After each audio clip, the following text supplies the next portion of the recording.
తీరాలి, ఇది వస్తే తప్ప ఎవరికి ఉపాధి ఉండదు, ఈ రాష్ట్ర అభివృద్ధి ఉండదనే అంశాన్ని కానీ అలాగే ఇంకా ఉన్న వివిధ సమస్యల పట్ల, అలాగే ఈ రాష్ట్ర తాలూకా పనితీరు పట్ల, ఈ రాష్ట్ర ప్రభుత్వం ఏ రకమైన పరిపాలన జరుగుతుందో, ఏ రకమైన అరాచక పరిపాలన ఉందో ఆ పరిపాలన విధానాన్ని ఇలాంటి సమావేశాల ద్వారా ఇక్కడికి వచ్చిన కార్యకర్తలందరూ, మీ అందరూ కార్యకర్తలు, సామాన్య కార్యకర్తలు కాదు, మీరు క్రియాశీల కార్యకర్తలు.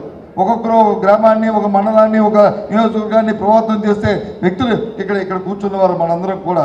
కాబట్టి మన ఇలాంటి సమావేశాలు ఈ సందర్భంగా ఈ పెద్దలు మాట్లాడిన విషయాలు కానీ, మీ నుంచి వచ్చిన స్పందన కానీ, మీరు చెప్తున్న అంశాలు కానీ అవన్నింటినీ కూడా క్రోడీకరించుకొని రేపు జరిగే 8-9 తేదీల్లో జరిగే సమావేశంలో ఇంకో సంవత్సరంన్నరలో ఎన్నికలు జరగబోతున్నాయి.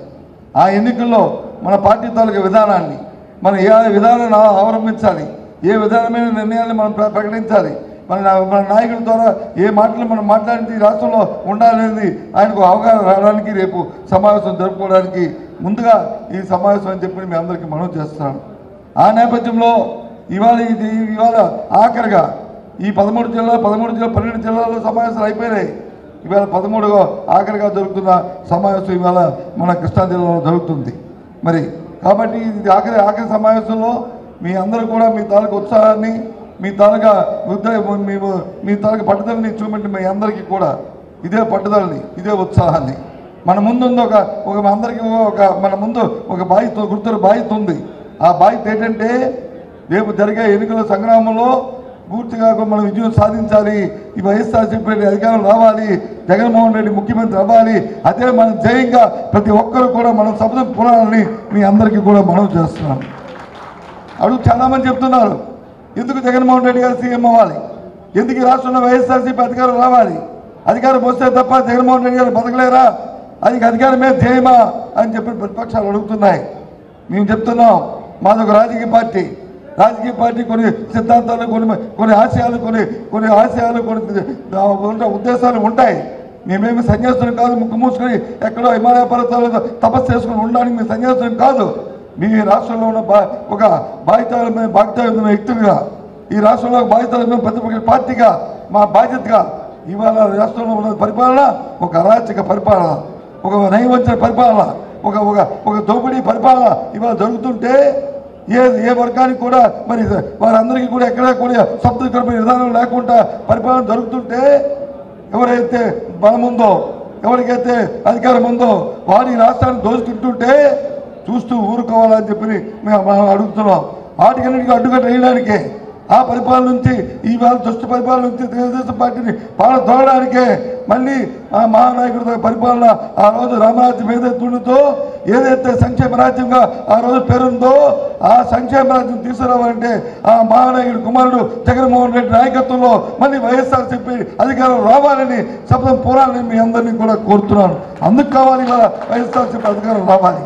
మనందరికీ తెలుసు, వీళ్ళ పెద్దలు చెప్పారు, ఆ మహానాయకుడి తాలూకు పరిపాలనలో ఏ మారుమూల ఉన్న ప్రాంతంలో ఉన్న ఒక వృద్ధుడికి కష్టం వస్తే ఆ వృద్ధుడు వచ్చి హాయిగా నిద్రపోయేవాడు. ఎందుకంటే ఈ కష్టం వస్తే ఏమో నాకు కోరే కాదు, నా ముఖ్యమంత్రి ఉన్నాడు, నా రాజశేఖర రెడ్డి ఉన్నాడు, నాకు కష్టం వస్తే, నాకు జబ్బు వస్తే నా జబ్బుకి ఆయన చూసుకుంటాడు నిద్రపోయేవాడు.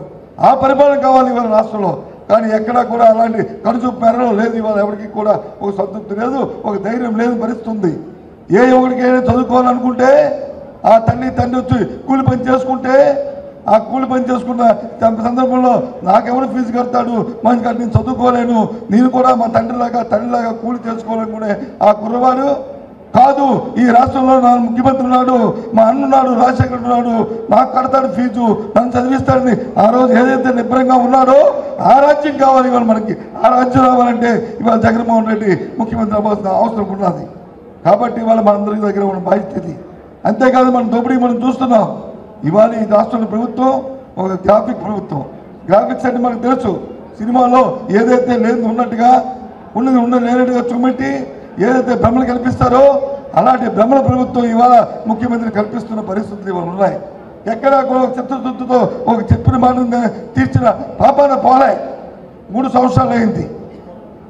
అట్టాసంగా చెప్పారు, ఇక్కడ అమరావతిలో రాజధాని అని చెప్పారా వాళ్ళ చెప్తే ముఖ్యమంత్రి గారు చెప్పగానే వెంటనే ప్రతిపక్ష నాయకుడు జగన్మోహన్ రెడ్డి విజయవాడలోనే ఉండాలి, అమరావతికి మేము సపోర్ట్ చేస్తున్నామని వాళ్ళు చెప్పిన మాటని వాళ్ళు మళ్ళీ మనం చేస్తున్నాం. ఇవాళ చాలామంది చెప్తున్నాం, కానీ వాళ్ళు 3 సంవత్సరాలు అయింది, ఎక్కడేసిన కుక్కలు అక్కడే ఉందని వచ్చింది. తాత్కాలిక రాజధాని, తాత్కాలిక సెక్రటేరియట్ని సచివాలయం కట్టారు, తాత్కాలిక అసెంబ్లీని కట్టారు, దాని డొల్లతనం, అందులో అవినీతి. ఒక్క వర్షం వస్తే అది కాలిపోయి కూలిపోయే పరిస్థితుల్లో ఉంటే ఏమయ్యా చంద్రబాబు ఏంటి పరిస్థితి అని అడిగితే తిరిగి పైపెచ్చు ఇదేదో కుట్ర జరిగింది అని చెప్పి సాక్షాత్తు శాసనసభ స్పీకర్ అంటున్నాడంటే ఆలోచించమని కోరుతున్నాం. ఇప్పుడు 6 నెలలు అయింది, మళ్ళీ ఒక కమిటీలు వేసావు, దాంట్లో దొంగతనం అన్నావు, అది కాదు అందులో ఏమీ జరగలేదు, అదేదో కుట్ర అన్నావు. ఏమైందని అడుగుతున్నాం మేము, ఆ కుట్ర ఏమైందని అడుగుతున్నాం. అంటే ఇదంతా కూడా అవినీతితో నిండిపోయింది. 1000 రూపాయలకి 2000 రూపాయలకి స్క్వేర్ ఫుట్ ఇవ్వాల్సిన దాన్ని 10,000 రూపాయల స్క్వేర్ ఫుట్ ఇచ్చి అన్ని దోచుకు తిని ఇవాళ పెట్టిన ఈ కార్యక్రమం. ఇదే రీతిలో రేపు వచ్చి రాజధాని సింగపూర్ కోర్టు తాకట్టు పెట్టి ఈ రాష్ట్రాన్ని తాకట్టు పెడుతున్న ఈ సందర్భంలో చూస్తూ ఊరుకోవాలని అడుగుతున్నాం.